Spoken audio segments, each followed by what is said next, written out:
Ito, si Chantel Itadakimasu. Ayun! Ayan na nga! Naku po! Ito na naman yung mga don't... Ay, now you see me, now you don't. Naku po! Ito na. Makikita nyo, kaliwat kanan, up, down, left, right, nandyan. For Onyx. Ganyan talaga pag mga magician eh. Oo, iba rin kasi. Ang datingan ngayon ng Onyx, may ibang aura na eh. Hindi ko ma-explain. Pero parang pag nakita mo na yung lock-in na Luwuyi, dati magugulat ka pa. Pero ngayon pag nakita mo na, parang medyo... Nakadikit na sa kanila. Nakadikit na sa kanila. Ayan, binanggit ko to kanina, nung nag-uusap tayo, parang yung Onyx dito, parang may paki naman sila sa meta, pero parang mas mataas yung value ng mga combo. Our Wilderness, i-hold nga ba to ng Echo? Or i-bait out nila ang Onyx? Mukhang i-hold nila sa ngayon. Nalilito na si Lord. Oo, parang sabi nila hindi pa natin nakikita si Escalera. Oh, okay. So ginamit na rin dito yung flicker ni JP dahil dyan. Pwede sa mga si JP, napakagandang base duel. Ginamit na winter correction kay Sanji tapos flicker off para sa nila. Habang meron yung blitz para doon kay Jem. Carniz may iwan sa gitna. Double kill para kay Cheka. Itutuloy pa nga ata nila kay Sanford, pero makakatagback naman na ang Echo. That is still the Lord taking down for the side of Echo, pero makakakuha pa ata sila ng mga tore dito. Onyx Philippines trying to scrap what they can after losing that objective. Saan ang galing yun? Oh my goodness! Another play para sa Onyx. Alam nila na doon nakatutok yung camera. Meron pala, hindi rin kasi kita sa mapa. Oo, wala yung yung bilog. Pag nasa labas kasi ng mapa, walang kita. Siya lang nakakaalam niyan eh. Nag-rock ka. Medyo Escalera? mapapaikot dito mga players ng Echo habang yung Lord ay hindi pa rin nare-reset. Pero wild charge na ito, tatamaan dito ni JP. Pero yung alam siya magiging target, napakagandang natuwality. O pinapakita dito ng Onyx sa mga ng final slash habang si Sanji na doon sa may matalikod. At sinusunog na nga ata ni Kella pero hindi sapat yung lifesteal niya. At yung Lord ngayon ay bumababa pa rin. King Kong nasa harapan na. Mare-retreat niya kaya to. And that is the Lord secured by King Kong at si Sanji. Napapenlock na. Pero meron pang winter trance on labanan ng isa sa mga pinakamagagaling ng mga mages dito sa ating bansa. Super Friends and Sanji. 2v3 scenario with the Lord down bot lane. Very Cutie versus Escalera. Thank you. Hindi ko mamana yung RTO eh. Pero yeah. Buti na lang, translate mo kasi hindi ko rin alam ang ibig sabihin ng RTO. Pero Escalera, nakakonceal. Okay, mawala dito na pinag-armor si Sanford. Flicker deck ginamit na niya pero si Kelra nangalahati agad yung buhay. Sanford meron ng immortality habang si JP ay meron ding immortality. So buhay na mga players dito, meron din pressure play. Kelra sa iba na likod. Kelra sa harap. Tapos siya pa rin sa likod. That is gonna be a kill para dito sa side. Pero ang una! Kelra with a 1v1. Meron pa yung immortality. Pero Carl TC, ngirt-ngirt na niya. Pero yun na nga, si Kelra na nga yung umarap. Si Kelra pa yung lumikod. Hindi mo na alam kung ikaw eh. Power lock kung gusto na mangyari. Ay, si Escalera, pero sabi niya, uy, walang king dito, pero yung nga si Cartesi na lang nga pala ang natitira. At merong immortality, may ginamit pa dito with the Truncheon, pero meron din yung wave. Ang Onyx at gumana ang Magic Trick. Onyx Philippines, they do have some sort of... Yan na naman. Grabe. Balik. Ang daya nito, men. Alam mo yung si Claude, split pusher na nga. Ito, the global split push. The global split push. Nag-i-split push. -1 ang Blacklist International habang sinisimulan at kinukuha ng Onyx yung Lord.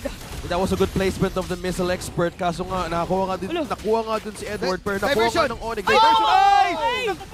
Grabe naman, hindi pa tapos. Sabi natin kuhaan, did down nila yung orange buff. Beautiful MLPP para sa side ng Onyx Philippines. Kung nakita natin kanina, nakapag-purify si Kelra tapos entropy out, nag-life steal pa siya ng onti sa may orange buff. Tapos hindi pa nga tayo tapos magsalita.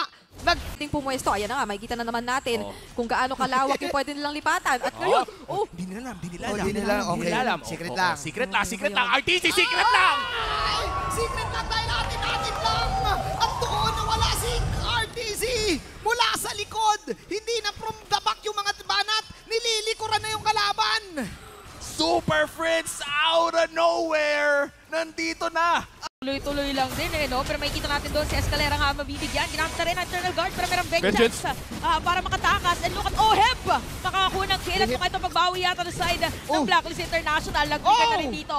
Patay na rin si Haji nga lang doon sa may bandang gilid and the Super Friends ay buhay pa rin. Great positioning onto Oheb. Nagkaroon ng free hits onto that to the back line of Onyx Philippines. Nahirapan doon even. Rotation vacuum, ayan kagaya niyan. Ayun o. Madidisorient ka eh. Ito na naman para nakita na natin yun ng isang araw. Sakto na naman dito ang final slash. Diretso pagkuha at ginamit pa nga doon yung kanyang another skill.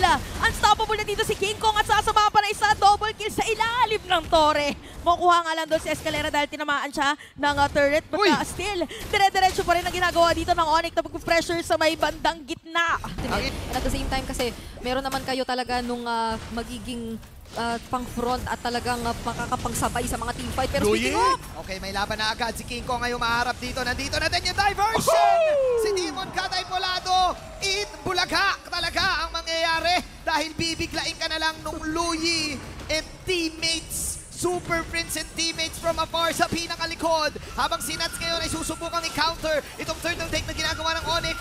At nandun na rin si Light. Pero mukhang libreng turtle na to sa side ng Onyx Philippines. tumansya at umabante kontra sa kanila. Here comes the diversion play. Walang nakakaalam na nandyan si Escalera.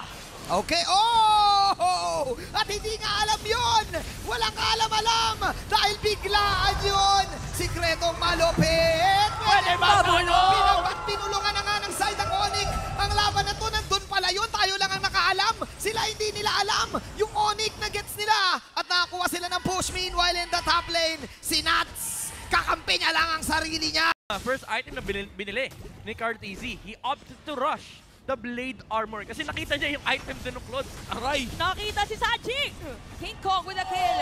Parang mala-volleyball play. Merong nag-receive set, tas merong nag-spike. Oo, parang kaso sobrang violente kaya naman kinain. Yan, parang hindi yata masyado masarap kaya makakalis dito si Carteezy. At lalayo na lang din si King Kong. Grabe yung palitan ng dalawang junglers natin. To the back line of Onyx Philippines, nahirapan doon even makakakuha ng even na counterback kasi naka-focus sila doon mismo sa frontline or sa backline na pa-away from from Blacklist International. Magandang bawi daw para sa side ng Black, pero yun yung problema. Nagamit na yung vengeance dito ni Edward, pero makakatakas pa nga din gamit nung kanyang buoyant dance. Parang naglalakad sa may tubig. Nag-dance out. Ang problem dito, though, nasisira yung Gamit na rin yung flicker dito ni JP. Si Carteezy ang target ng dalawang bouncer ng Onyx. Magiging successful ba? Kahit ginamit yung Donuts welcome. Successful nga talaga. Pero may bawi dito Escalera. Makukuha nila. Papasok pa ba dito si King Kong? Siya naman ang target ng tatlo. Sumubsob yung sasakyan. Sanford with a counter kill. Grabe naman si Sanford doon, yung damage na binabato ng isang Last Insanity at kailangan naman bumalik sa lane ni Gem. 2 for 2 ang ating naging trade pero lamang na ang Echo ng 400 gold. Yeah, medyo na late sa Magic Show. Tinabihan niya yung lalandingan ni Escalera. Sabi niya, di man tayo dito. Pamilya tayo dito. Opo, speaking of lalanding lumanding na rin yung wild charge. Meron namang last insanity si Gem, target nila. Sanford with a kill. Tapos si Escalera nabilitan na mag-flicker out. Turtle ang target ngayon ng ating mga players. Si Sanford nandun pa rin kahit merong Piraka armor. 3v4 scenario. Sino nga ba makakuha ng Turtle? Nice diversion play at si JP delikado na! At si JP mabubuhay pa rin. Pero si King Kong makakakuha ng pagong. Carteezy, inilagkat dito si King Kong. Pero hindi sa mga damage. Tapos biglang nawala. Biglang nawala si Super King. Tapos No sa may way! bandang gitna si Sanford na malalim pala. Pero napatay pa rin niya dito si Escalera. At may magic trick na naman. This is just Blacklist International reacting to what Onyx is doing right now. Good thing kamo na shutdown gold yung nakuha ni Oheb kay King Kong. 6-0 si King Kong doon sa malaki-laking gold. For sure ang nai-impact ni Oheb. And with this, pwede siya kumuha siguro ng extra item. Maybe a Malefic Roar. Nakakita na nila dito kung nasa si Edward. Pero makakapag-dash away pa din with that buoyant dance. So naramdaman ni Edward dito na, teka lang, parang iba ang si Imoy at ihip ng hangin doon sa may bandang gilid na damo. Pero lumabig sa area na yun. Pero Lumamig bigla. nagpalabas Player ka. ka rin, makikita mo na kung may angulo ba o wala. At minsan nga i-consider mo rin yung mga flicker play. Pero ngayon, may consider play tayo nakikita. Ayun na naman yung flicker play na sinasabi natin. Pero may bawi dito si Sanji. By the way, na final slash din para sa Echo. May kita natin ngayon, mawalan ng immortality. Pero nga na Escalera ay mapapatay na nila. Habang si Benny na free hit lang. At si Jeff baka makakuha niya. Hindi na nga ata itutuloy ng Echo ang laban ngayon. And this might be a Lord take for Echo dahil hindi na nga makakapalagbango ng Philippines. Isang mabilis lang, biglang nabaliktad. Power of nature yung crack para if ever na pwedeng sungkitin. Ala, grabe naman kung saan nakakarating. Ayun, final slash. Si Sanford yung target nila, mawala dito na Piraka armor pero meron namang immortality. More on folks na pala ang gusto gawin dito ng Onyx. Grabe talaga ang super family. Kumbaga ang banding nila, nakailang ano na sila, nakailang check-in na sila sa mga malalayong lugar. Kumbaga parang RSG Philippines, pero ang Lord Push ay nagbabadya na ng katapusan para sa RSG. Onyx, it's a 5v5. Nag-diversion! Nag-diversion! Nasa yun? Oh! From behind! Nasa likod pala si Escalera. May ganung klase palang combo. At yung damage output dito ay enough na talaga. Kelra!